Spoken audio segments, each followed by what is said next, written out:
Good morning, good afternoon, good evening, and welcome to today's episode of Alchemizing HR Navigating What's Next. Our topic, the ROI of recovery friendly workplace policies and practices. If you are new to our community of learning, welcome. We are thrilled to have you. And if you are a returning friend, it's wonderful to see you again. For those of you who I haven't met, please allow me to introduce myself. My name is Clarissa Peterson. I'll be your facilitator for today's session. I'm a former chief HR and ethics officer, and I've had the privilege of working on every continent with the exception of Antarctica, and I'm not sure I'll be going there this year. I am the proud holder of the GPHR and the SPHR and a former chair of the board of directors of HRCI. Today, I'm president and CEO of Ohana HR. Our firm works with leaders to help them gain self-awareness so that they can make their best and highest impact to the organizations they lead. Just a couple of housekeeping items before we get started. First of all, we know you get up early and stay up late to learn with us here at HRCI, and for that, we are so grateful. Make sure you put your location in the chat so we can be sure to share that with everyone a little bit later. And also, it is important to us to make alchemizing HR accessible. In that regard, we have a closed captioning service. If that's not a service you require, just go ahead and click on the Show Captions button at the bottom of your screen for additional information. Now on to introduce today's amazing speakers. Eliza Zarka. Eliza serves as the Program Director of Global Recovery Initiatives Foundation, where she leads the National Recovery Friendly Workplace Institute as one of the initiatives housed under GRI. She works with other states to help encourage, guide, and inform establishing a recovery-friendly workplace model. Eliza also leads efforts in nationally certifying employers as a recovery-friendly workplaces. She brings extensive experience from her previous role as the Addiction and Behavioral Health Coordinator in the New Hampshire Governor's Office, where she worked across the substance use continuum, prevention, harm reduction, treatment, recovery, and mental health. There, she contributed to the growth of the NH Recovery Friendly Workplace Initiative to nearly 400 participating businesses. Eliza's overall goal, professionally and personally, is to help people be well, get well, and stay well. Deanna Thomas. Deanna Thomas serves as Vice President of Human Resources for ABC, overseeing all aspects of human resources and payroll. HR is both her purpose and her passion, rooted in a commitment to creating a workplace where employees feel valued and supported. With more than 25 years of experience, Deanna has a strong record of leading strategic HR initiatives, strengthening employee relations, and fostering positive workplace cultures. Deanna is also a strong advocate for total human health and recognizes the powerful role employers play in supporting employee well-being through recovery-friendly workplace initiatives that reduce stigma, strengthen retention, and create pathways for individuals to thrive. Deanna holds a BBA, an MS in Human Resources Management, and is SPHR certified. Stephanie Stiles. Stephanie is a highly motivated and detail-oriented human resources professional with over 5 years of experience providing HR operations support. Skilled in creating positive work environments, driving employee engagement, and a passion for fostering workplace culture while representing company values. A leader with excellent communication and interpersonal skills with the ability to work collaboratively with employees at all levels. So without further delay, it gives me great honor to introduce today's speakers, Eliza Zarka, Deanna Thomas, and Stephanie Stiles. Eliza, take it away. Thank you so much, Clarissa. Thank you everyone for being here today. I will dive right into it in the next slide. Starting with framing what a recovery-friendly workplace is, and that is a place of work in which the employer, in collaboration with employees, establishes, maintains, and continually enhances policies, practices, and a culture and work environment that are supportive of current and prospective employees in recovery from or otherwise affected by substance use disorders. So it includes your employees and their families. There is an absolute need for recovery-friendly workplaces because people spend a bulk of their time at work. I would love to be reached at the beach, but I am at work. And so bringing resources into the workplace is what makes sense for our culture. And on top of that, there are 14 million US employees working full time that are already in long-term recovery, with an additional nearly 27 million US employees working full time that have an active substance use disorder. Last time statistics were collected and published, 2021, so not even really encompassing the effects of the COVID-19 pandemic. 2/3 of US households were affected by substance use disorder, and I would argue that has gone up significantly. SUD costs employers $81 billion annually, and that is just what is fronted by employers. I'd like to emphasize that recovery-friendly workplaces do not bring the problem into the workplace. They're bringing solutions for the problem that already exist. So what can you do right now? And by right now, I mean after you hang up the call, you can implement these pillars, policies, and practices to be a recovery-friendly work environment. And so those pillars being culture, hiring, retention, and advancement, benefits, and education and awareness.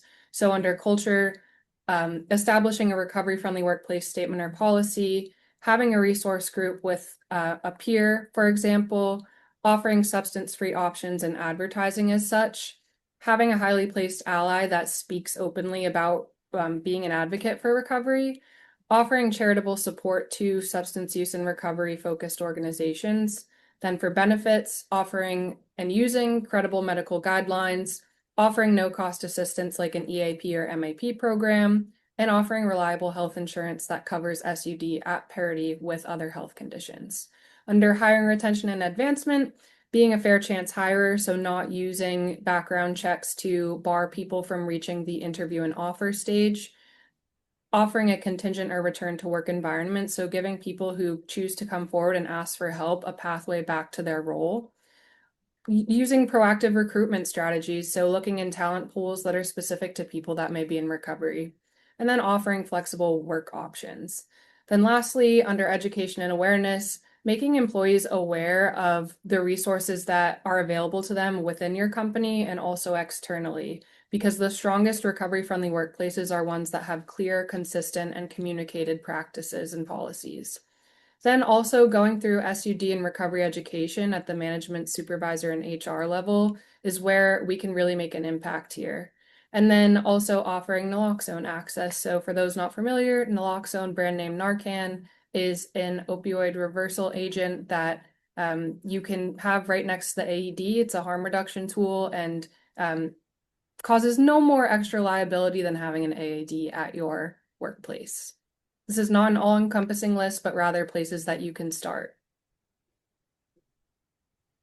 The studied benefits of being a recovery-friendly workplace include improved productivity, employee health, employee satisfaction, morale, and loyalty, talent attraction and retention, community connection, and customer loyalty, while also experiencing decreased absenteeism and presenteeism, workplace injuries and incidents, healthcare, disability, and workers' comp expenses, turnover and related costs, and harm to employees, families, and communities.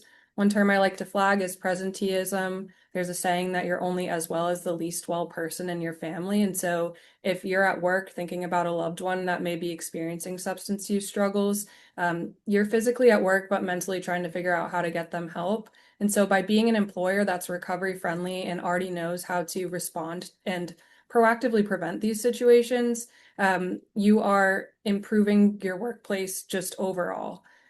And then I like to leave you before heading over to the experts in HR with that you really want to train your employees well enough that they can leave you, but treat them well enough that they want to stay. And I think these fantastic HR stars are going to get into that why.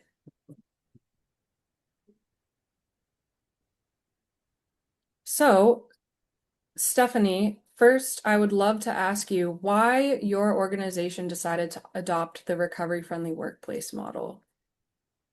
Hi, everybody, and thanks, Eliza, for the invitation. Gorilla Glue adopting this model has allowed us to improve our processes to eventually move beyond traditional drug testing and view SUD as a treatable health condition.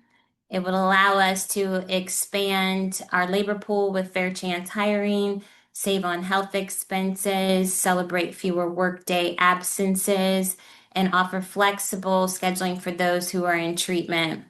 And lastly, we have been able to educate our employee base, provide treatment and recovery through our employee assistance program, allow for flexible scheduling for therapy appointments, and provide suggestions for recovery meetings locally to all of our employees.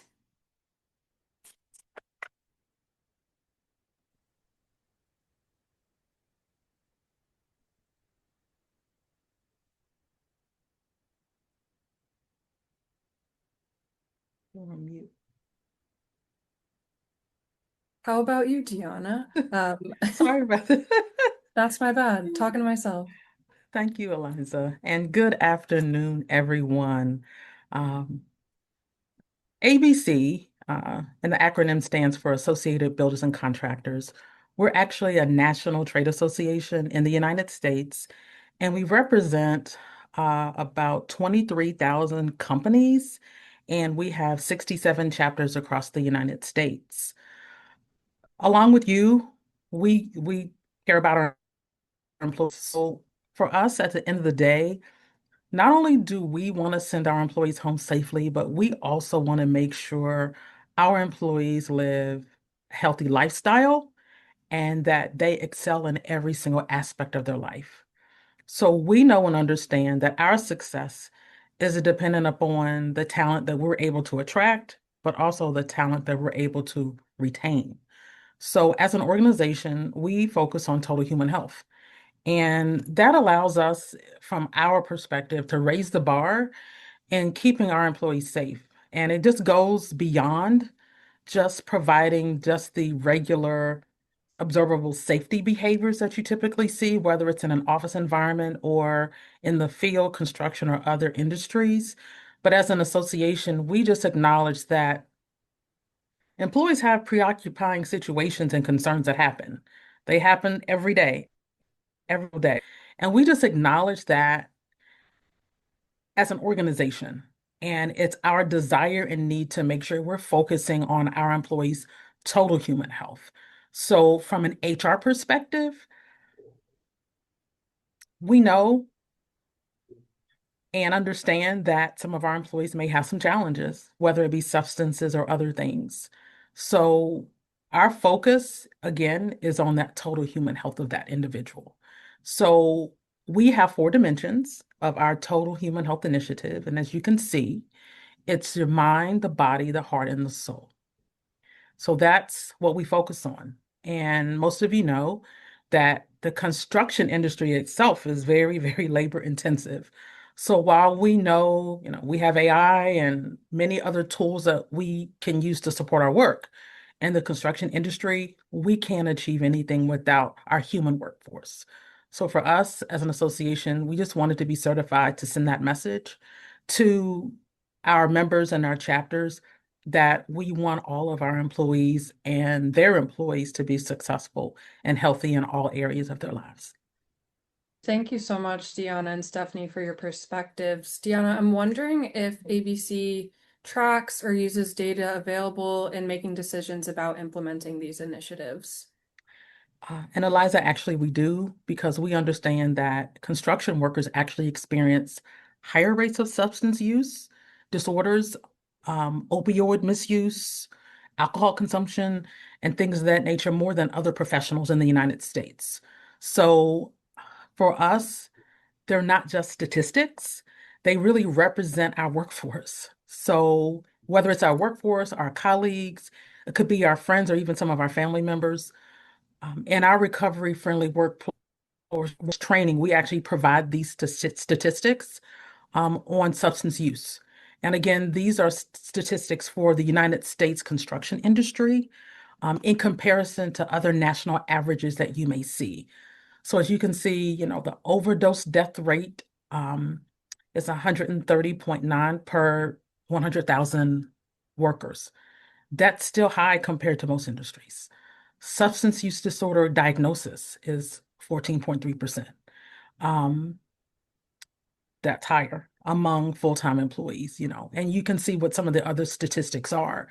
For us, because this is, recovery-friendly workplace, even illicit drug use is, 11.6. So if you're saying 11 employees out of 100 may be using some type of illicit drug, that's a concern. So we look at these statistics to really send a message that within the construction industry, we have a higher propensity to have our employees using, whether it's a substance, alcohol, whatever that looks like, and we want to get in front of it and be proactive rather than being reactive to it. Thanks, Deanna. I think that's a really good point, and we're glad to have two highly impacted industries with us, knowing that really every industry, every workplace is affected. Yeah. So I want to ask Stephanie, what was ownership and leadership's perspective, or why did they choose to give the go-ahead to engage in this work? Here at Gorilla, we have four pillars to the Gorilla Way. Our brands, people, customer, and community. And our mission is to build brands people love with products we believe in alongside people we care about. And the pillar people, Eliza, allows us to continue the focus on our company culture and the investment in the people who work here by caring for the totality of their lives. So in the spring of 2024, Gorilla Glue joined locally the Hamilton County Public Health Department and the Recovery Friendly Hamilton County Initiative. And this allowed us to collaborate positive changes and eliminate barriers in our workforce for any employee who was affected by SUD. And through this partnership, we have provided continued education, shared resources, and encouraged all employees to ask for help and support, with SUD, and maintained our commitment to providing a healthy, safe, and stigma-free environment.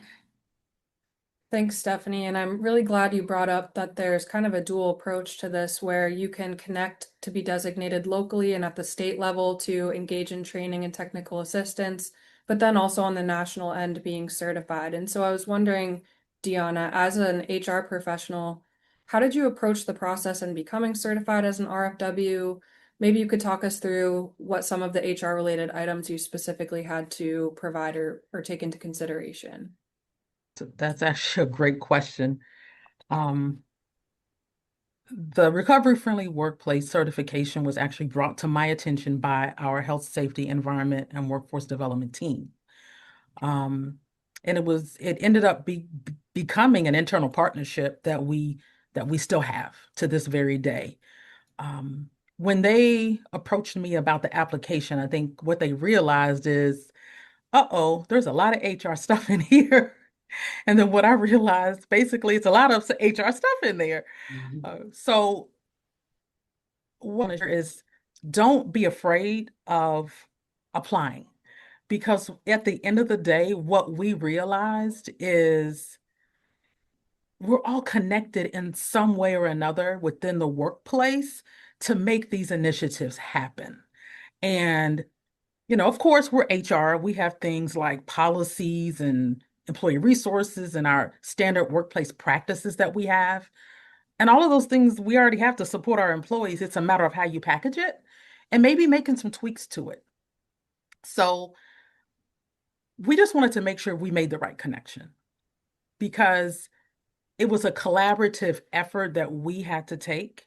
And before we even started the process, we discussed it among our senior leadership team to make sure this was an initiative that they would support. And we got 100% support. And really, once we had the green light, then we really started digging deeper into the application and all of the things that we needed to really provide to support who we were as an organization. And really, I just wanted to share some things that, Eliza touched on, and I wrote that down. She touched on the pillars, policies, and practices. And we sort of took those categories and we said, what do we have? What are we currently doing? And honestly, we only realized we were missing one thing. The one thing we didn't have, which isn't not bolded, is a proactive recruitment of candidates in recovery. That's the only thing we was missing. We had policies in place. We already had substance use disorder baked into our health insurance plan. we already made sure that non-alcoholic beverages were provided during our work functions because we do offer events and conferences as an organization. The one thing that we didn't do that we changed was we just expanded having a special area for non-alcoholic. And that was really more or less because sometimes you have it where you walk up, you want to get something to drink. Hey, here's a drink. Hey, I got one for you. And maybe it's alcoholic, and that person doesn't want to drink. But it allows them to go to a special area without really being judged because everyone there is there, whether they want to drink alcohol or aren't able to drink alcohol, they're just there enjoying the moment. Again, we had our executive leadership sponsor. We were already supporting similar events, and we already provided education on substance use within the workplace. So those are things that we were honestly already doing. Um, from a hiring and retention perspective, um, one of the things I changed when I came to ABC is we didn't do a 30-year look back when it came to criminal records. We went back 7 years. And even if someone had something on their record relating to some type of substance use disorder or substance use in general, we really had a conversation with that person and made them write a statement so that we can determine, is this an individual that we want to hire? Because we wanted to make sure we gave them an opportunity. Of course, we look at our ADA and FMLA policies, and there are many, many, many across the United States. Different jurisdictions have different rules. But I am in the Maryland, DC area, so I'm very familiar with DC, and of course, Maryland is tied to the federal FMLA. Laws. So, really for there, we had everything covered and we already had a flexible workplace policy. So it was easier for us to be able to, hey, just pull these things out and attach. As you can see, just from a benefits perspective, we already had things baked in and, really reviewed our policies and processes to make sure things were in alignment.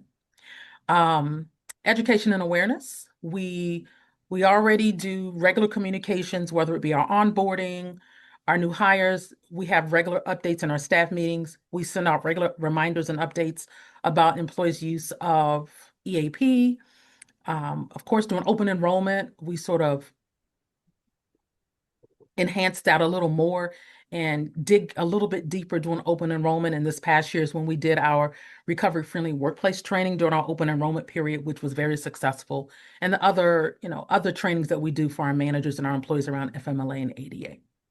And then again, we offered our first education training during our open enrollment. And we already had the naloxone access. And really we made sure we had several employees trained. And then just recently, we actually installed it near our defibrillator. And we're going to be putting training to our employees soon. So really, we had a lot of the things already in place, which made it even easier when we had a discussion about, is anything missing? We were just able to tweak a few things, enhance a few things prior to submitting our application. So don't be, overwhelmed by the process because for the most part, you're going to have things done already. It's a matter of just bringing them together and aligning the things that need to be aligned for your application process. So I hope that was helpful and just sort of explaining sort of where we were and what we needed to do before we submitted our application. Thanks, Deanna. I think that you brought up some really great points in that we HR professionals are about compliance. You already have so many of these pieces in place, but sometimes they just live in HR and they need to be removed from just that space. And that goes back to the clear, consistent, and communicated policies. RFWs teach how to communicate what benefits you have and all of these things that you've already developed. And it's not an onerous process. There's supports along the way. We do have a readiness assessment tool to show like, oh, I do have this. You feel confident that you're taking the right steps, but also shows where some gaps and things could be strengthened so that you know where to head next. And so my advice to this audience is that we don't know what we don't know. And so you don't want to be a deer in the headlights with this stuff. You don't want someone to come forward, say that they're experiencing this, and you have the things in place, but you didn't really think about how to implement them. And so don't be a deer in headlights, face this head on and and it is attainable, achievable, and there are supports.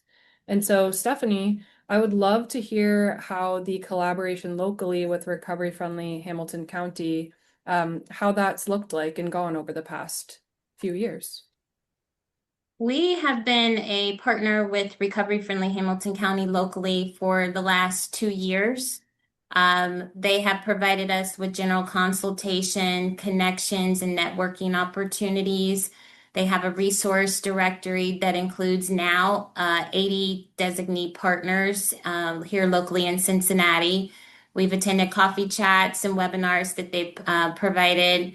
And they have a manual which describes the recovery-friendly workplace philosophy, which details the scope of their services and offers policies and templates for us to use. So as a privately owned company, we did not have a lot of this in place. So those templates have served most recently for things that we want to do here as an organization. But in the last 2 years of this partnership, we have had Recovery Friendly Hamilton County and our own internal environmental health and safety team provide support training to all of our people leaders, both in the office and in the plant.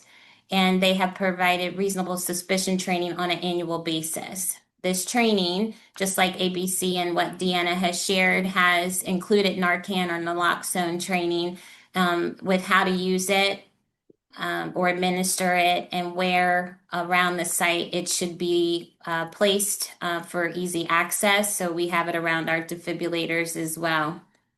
The slide shows that the resource poster on the right-hand side of the slide is what is hung around our job site.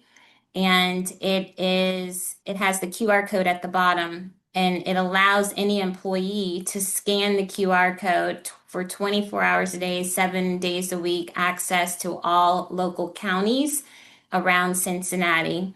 And from that QR code, we are able to obtain data from RFHC locally, and it tells us how many employees have scanned the code, what day of the week they're scanning, and what time of day they're scanning, so as to see when the need is actually there. This resource poster isn't just for our Gorilla employees. It could be for an employee to take these resources outside of the company and use for a referral to any family or family member or friend in need. The partnership has extended itself to allow us to be made aware of the Addiction Council services and all of the treatment services that they provide here locally. And then lastly, we've been able to link our external careers page to the local Workforce Innovation Career Center. And this would allow any employee or former employee who is seeking job opportunities to access our current job opportunities that are available. The slide also shows this is shared during our orientation, new hire orientation to all employees. And it just reiterates that we remain committed to the health and well-being of all Gorilla employees who are in their personal journey. Whether you're full-time or part-time, you're able to participate, and that we encourage everybody to, or anybody to voluntarily seek resources for prior to the intervention of the company's violation of policy, intervention, or any other circumstance. And we do those orientations on a biweekly basis every month. Thanks, Stephanie. I think you brought up a really great point, is that this is just as much about early intervention and prevention as it is about recovery. So it really addresses the whole continuum of care and reaching employees before that crisis point. Like the best time to do something was yesterday, but the second best time is now. And I think that really speaks to implementing these things makes sense. Having resource posters from local recovery friendly partners, when people might be hesitant to directly go to HR, via that QR code that people are in need of those resources and are seeking them. And so what an excellent partnership. Deanna, I was wondering if, since becoming nationally certified, what are some of the new initiatives you've implemented at ABC or things that you've done And has this process opened up your eyes to some other initiatives that you may not have previously considered? Wow. I'll say for us, what we realized is the certification wasn't the end of the process. It really was just the beginning.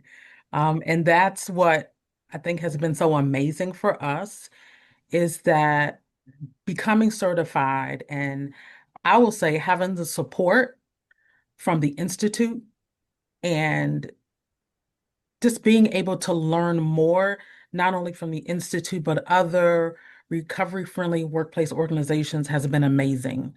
Um, One of the first things we did was just continue to educate ourselves.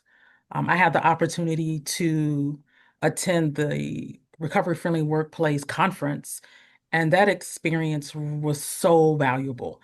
It really helped us just to better understand, and not only myself, but I had two other colleagues from our health and safety team that also participated as well. And it really just gave us a better understanding of the recovery community because it wasn't just organizations that had HR and was doing internal partnerships and applying. It was other organizations who supported our recovery community, which made it even more special. And it just gave us more ideas about practical ways and things that we can do within the organization. We've tried to be very intentional about weaving recovery-friendly practices into the things that we were already doing. Um, so one of the things is when we host events for our employees, um, we now always offer recovery-friendly options. And we make sure they're away from the alcoholic options, especially again at our conferences and events. We felt like it was a really small step, but for us, it just sent the message that everyone is welcome and supported. And we actually had someone tell us that they've cut back on alcohol consumption at events because we separated the two areas um, for alcohol and non-alcohol options. And really, it was more or less because some people are just comfortable saying Coke or Pepsi without someone saying, hey, you're not having a drink, or hey, here's a drink for you. So it was just one of those things where it was a very small, subtle thing that we did, but we received feedback from employees that that small thing really meant a lot for them in their and where they were in life, whether they were in recovery or just having some challenges, honestly. We also built, as a result of going to the conference, because we're in DC, we actually built a relationship with a local restaurant who also caters.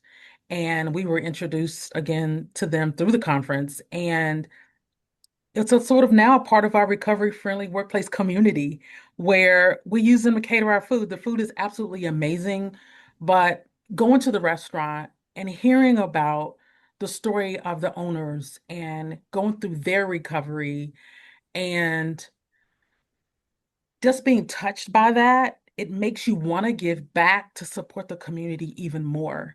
And for us, we have support, not only from leadership, but I'll say even support financially to be able to do initiatives. And don't let, I'll say, financial or budget be the constraint. Do what you're doing, but just maybe make some subtle changes. We've done our training. We didn't have training before we were certified. We've developed recovery-friendly workplace training for our employees and managers. We had amazing feedback from that because everyone felt like they learned so much more and were more educated about what substance use disorders were, what the resources were, where to go. We also developed an intranet page that's just recovery friendly. We put all the resources on there. We offer two EAP plans because they're a little different, and we want to make sure employees have choices. So it's been a journey. One of the things I'm proud of is, I'll say, week after next, we're having our national conference, which we have every year as an association. And this will be the first year that we're actually offering a session on the recovery-friendly workplace. So just having the support of the organization in this process and this journey even makes it more special. So I'm just thankful that I'm able to be a part of it uh, because it has been something that has really opened up my eyes to how we can support our employees even more in areas that I had never thought about.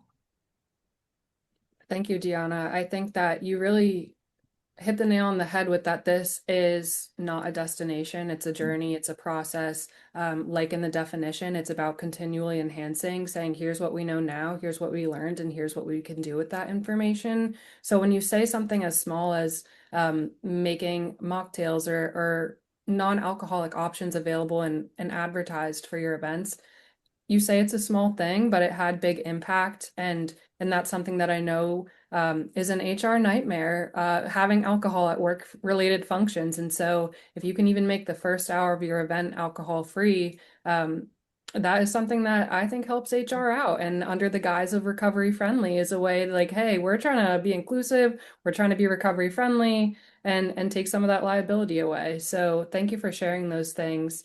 Um, I'm now wanting to know, Stephanie, can you share what Gorilla Glue has done as a recovery-friendly workplace?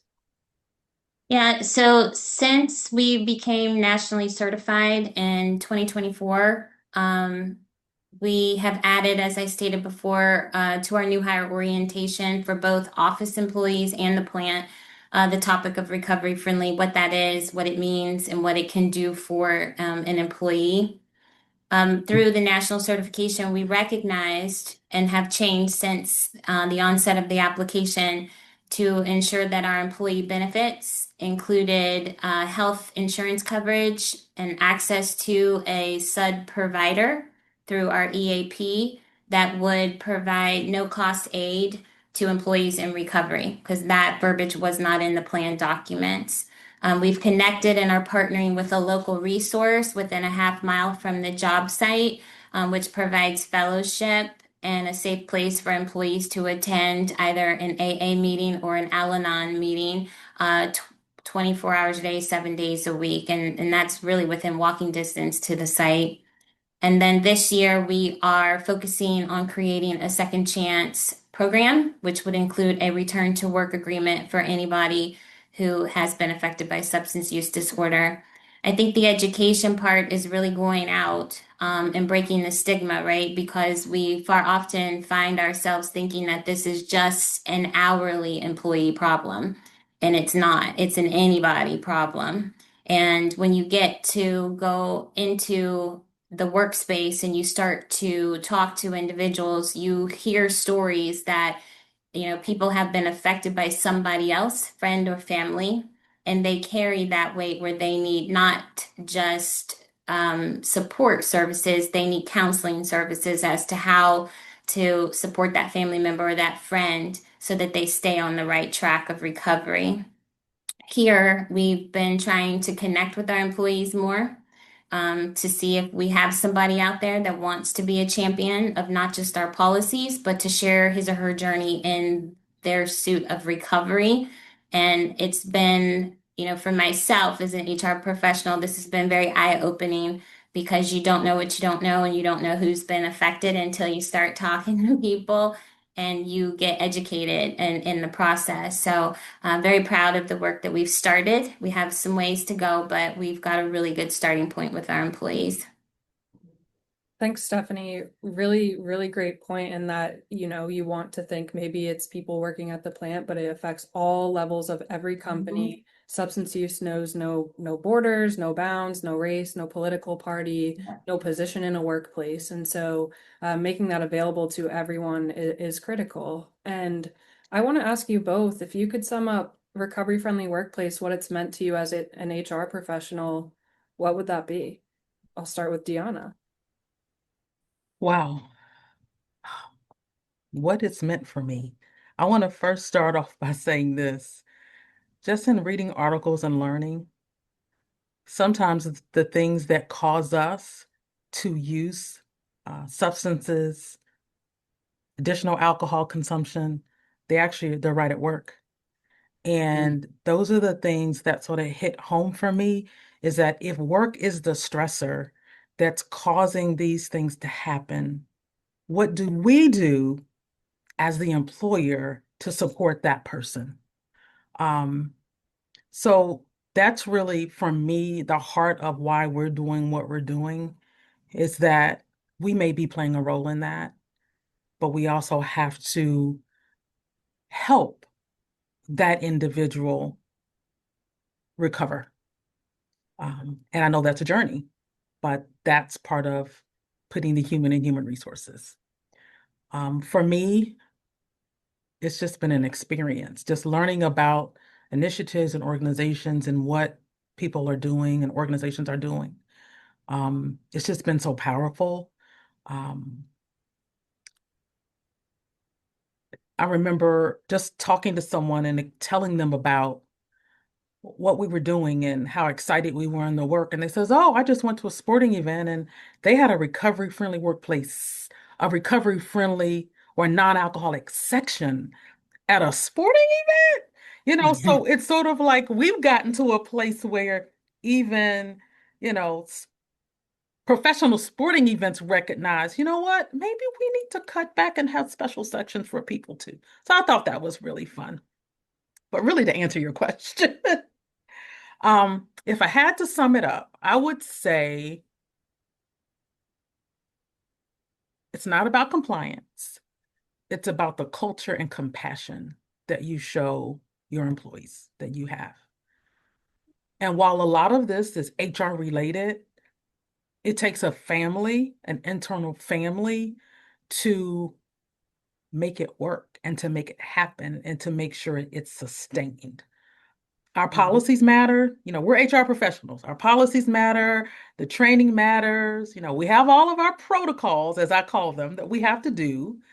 Um, but we really have to challenge ourselves and think beyond just checking the box. And we have to ask that bigger question of how are we showing up for our people? And I'll say this, sometimes HR professionals give themselves a bad name. So we have to change that as well. We have to show up for our people. And at ABC, we have so many different things. We're now recovery friendly workplace. We do vital call training, which is our suicide prevention training. Because we talk about suicide because suicide is extremely high among construction employees. So people's experiences are all different. We just want to make sure that we're there to support them and give them the tools that they need on their journey. So we've worked on our policies.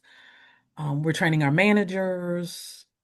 There's so many things that we've done just since becoming certified. But at the end of the day, for me, it's the human element that matters most.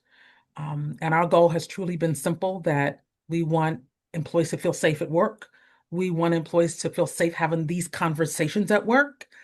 And we want to reduce that stigma that surrounds it by creating an environment where people feel comfortable, respected, and more than anything, that they feel supported. And for me, as the VP of HR for ABC, I know that when we build that type of culture, it deepens the employee's level of commitment, not only to their work, but it deepens their commitment to the organization. And we have just had an amazing ride on this journey so far, and we're just looking so forward to where we continue to go. Thanks, Deanna. And I want to assure the audience that these are stars in the space. They're HR professionals that care, that get it, but they started from somewhere. They have been going through this process. And so if it's overwhelming, it feels like, wow, they're doing all these great things. I don't know where to start. Just reminding yourself they started somewhere. And so, Stephanie, I would love to hear how you could sum up Recovery Friendly Workplace, what it's meant to you as an HR professional. For me, I like to look at it as this is a job of service, right? Serve and be of service. And everything we do has to have purpose and intent. I could be you and you could be me, and our circumstances can switch at the snap of a finger. And that has to be kept in the forefront. I think this is really about the small but impactful changes, like referencing someone in first person to say uh, a person in recovery versus an addict. The respect that goes with that, because that journey is a hard journey. Moving as a company and from a reactive zero tolerance type mindset to a proactive, empathetic, driven culture. And more importantly, having the discussions with not just the employees, but our leaders and taking the steps to normalize sobriety for those in need when they're at work. And then I'm just really proud. I'm self-educated in this space, right? And I would like to believe that I'm part of a group of HR professionals out there that haven't had a lot of experiences in this kind of space, in past and present. But I'm just proud of Gorilla. I'm proud to be a Gorilla employee and the work that we're doing to create safe spaces for our employees to come to work and want to be open to share their journeys in recovery. I just can't say it enough to say that uh, everything we do has to have purpose and intent behind it. Thank you both. I really have enjoyed, and I can tell by the chat that people have also enjoyed hearing your perspectives. And one last thing I'll say is that in the follow-up materials, metrics and how to show the ROI of this stuff, of implementing these things, is a resource that you can take a look at. And if you have any questions, the Institute, National Recovery Friendly Workplace Institute, is more than happy to help, along with other state and local level programs that are working on recovery friendly. So thank you both for an amazing conversation. Clarissa, I think you're helping me out now. Thank you, Eliza. Deanna, Stephanie, wow, powerful. I wrote down what you both said in response to Eliza's wonderful question. Deanna said, it's about the culture and compassion you show your employees. Stephanie said, this is a job of service. Everything has to have purpose and intent. Powerful. I don't get speechless, but I want you both to know how moved I am by your wonderful information and your humility and passion for this work. You're truly helping others. Thank you for that.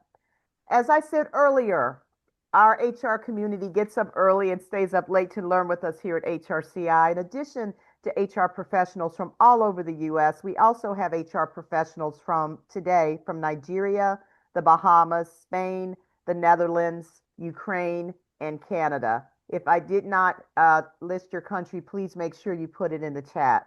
We have a ton of questions, so we're going to get to as many of them as we can today. So, Eliza, I'm going to start with you. This person wants to know if you had to choose 2 or 3 statistics to explain the potential ROI of implementing recovery-friendly practices, what would they be? They say, I want to make a business case, but it's hard to translate into something beyond it's the right thing to do. For sure. And I think that in follow-up materials, you'll find a nice little equation. So think of things that are really, really cost intensive. Like, you want to retain the employees that you have because turnover is a massive cost.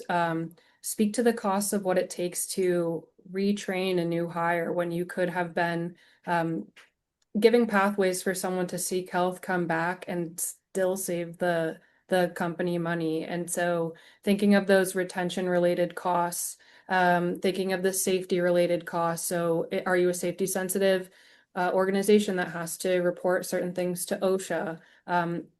Decreased workman's comp expenses because of that. Man, there's so much. Basically, speak to culture impacts, because that's what's really going to be measurable outcomes that you can point to before you're feeling the financial effects of this.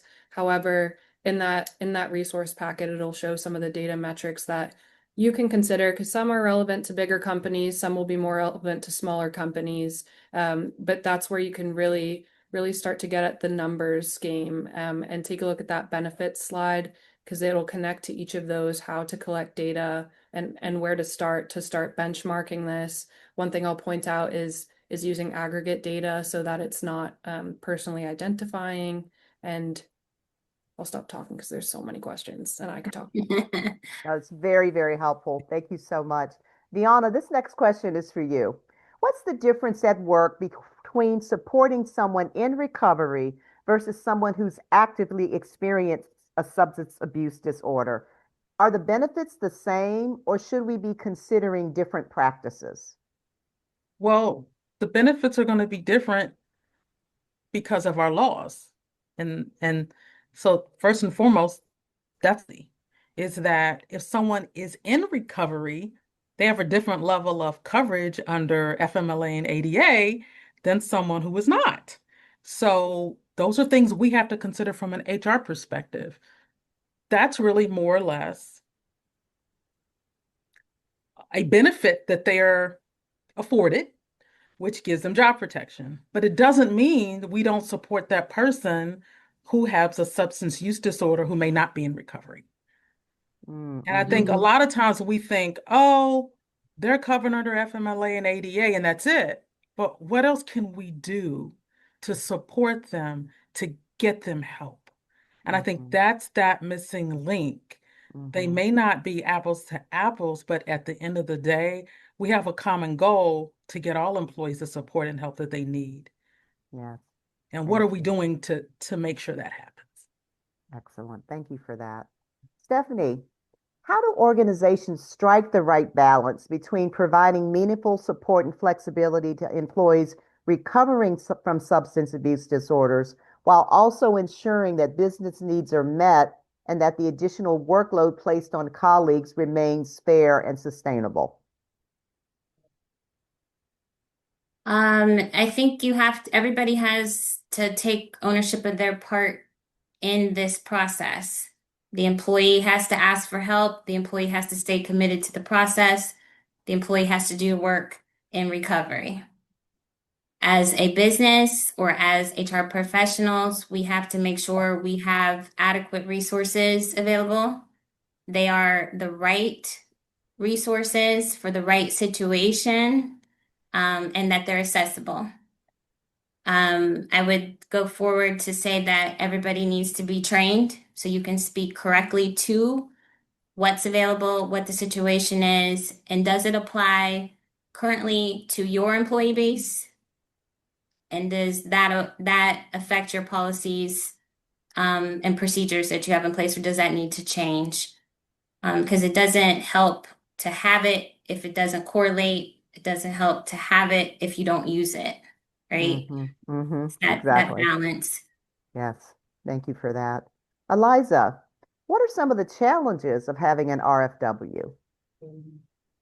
Yeah, I would say maybe some HR hesitations I'll mention are that, okay, now we've given the space for people to share something, but we worry about oversharing and we worry about ADA compliance and we worry that someone that chooses to come forward now where we know they're in recovery because they chose to disclose that, um, like maybe over monitoring almost and by way accidentally stigmatizing something that you're trying to break that stigma. And so that's where it goes back to the clear, consistent, and communicated policy. So, for example, Stephanie spoke to reasonable suspicion. If you know someone, you've created an environment that they have disclosed that they're in recovery, and you feel that they now you're seeing some things that are concerning.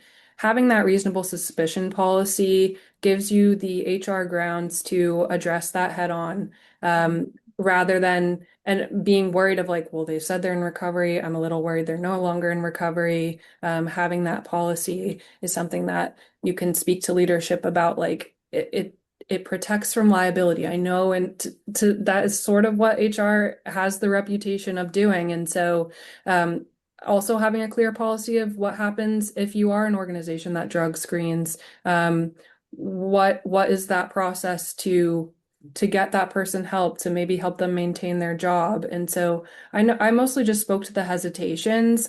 I think challenges is more just overcoming stigma and educating yourself and the management and supervisors around you how to recognize signs, how to manage situations like this. Like I said, there's so many deer in the headlights situations, and there's no need for it. You have the policy that you need. You just need to reflect on them, see where they can be tweaked, communicate them to people, because that's what it really comes down to, is that yes, there are hesitations, but speaking to Recovery Friendly, I will I will beat down every one of those hesitations if you ask me the question.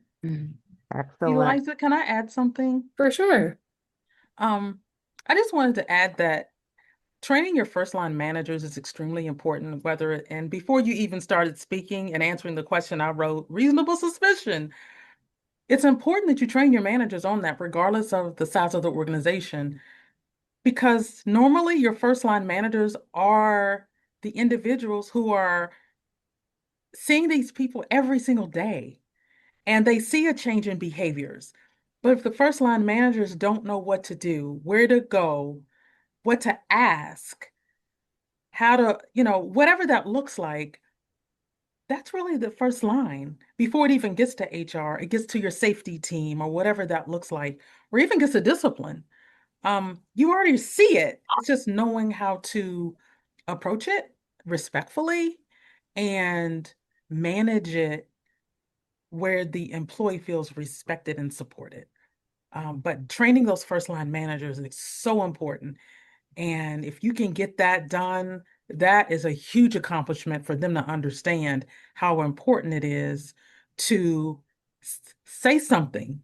You see something different in an employee, say something, like we do with so many other things. And can I add to Indeed. that just real quick to say Please. every situation is not always going to be the same. And the approach can't be the same either. And if you Mhm. happen to be an organization out there where you're not sure how to go about that training, we have instituted a practice of doing role play sessions with our frontline managers. And that is to include a scenario. We act it out, we talk through it. And then what does that paperwork or policy protocol look like? Because far often these things don't come up every day. But when they do come up, you find that, in all honesty and transparency, right, there is sometimes a misstep, but we have to make sure that we do it the same way every time for the betterment of not just the business, but for the employee. Absolutely. We're going to land it here. We could have used another hour of your wisdom, your perspective to answer all of the questions that still